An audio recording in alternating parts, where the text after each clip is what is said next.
সম্মানিত দেশবাসী এবং পৃথিবীর মা ও বোনেরা, গুরুত্বপূর্ণ কথা বলার জন্য এখানে উপস্থিত হয়েছে। এটা হলো আমাদের দেশে ছেলের বউ অর্থাৎ পুত্রবধূকে খেদমতের জন্য, শ্বশুরের খেদমতের জন্য অনেক সময় নিযুক্ত করা হয়, বা অনেকেই বলে যে নিজের পুত্রবধূ তো নিজের সন্তানের মতোই।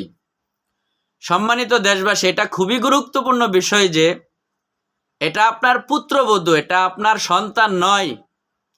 আপনি যদি তার থেকে খেদমত নেন, এতটুকু খেদমত নিতে পারবেন যেটা শরীয়তে জায়েজ করেছে। যেমন আপনার ওষুধটা আগায়া দেওয়া, আপনাকে একটু পানি পান করায়া দেওয়া, তারপর আপনার বিছানা ঝাড়ু দিয়ে দেওয়া, মশারি টানায়া দেওয়া।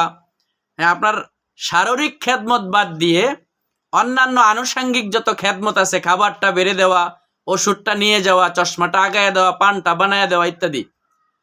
আর যদি কোনো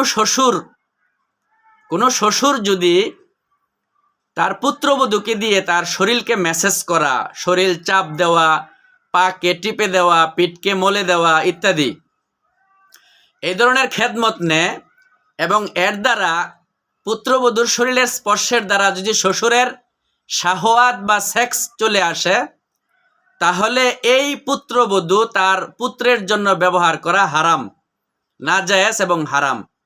এই পুত্রবধূকে কখনো সে আর তার ছেলের বিবাহ বন্ধনে আবদ্ধ রাখতে পারবে না। এটা খুবই মারাত্মক গ্রহণযোগ্য একটা মাসালা।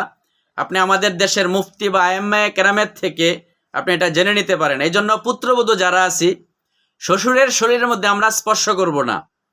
আবার শ্বশুররাও আপনার পুত্রবধূর শরীরের মধ্যে আপনি স্পর্শ করবেন না, এইগুলা থেকে বেঁচে থাকবেন। এটা খুবই একটা গ্রহণযোগ্য মাসালা, এটাকে আপনি রদ করতে পারবেন না। জানার জন্য বিস্তারিত আপনি উলামায়ে কেরাম বা মুফতিয়ানে কেরামের থেকে আপনি জেনে নিতে পারেন। আল্লাহ সকলকে বুঝার আমল করার তৌফিক দান করুক।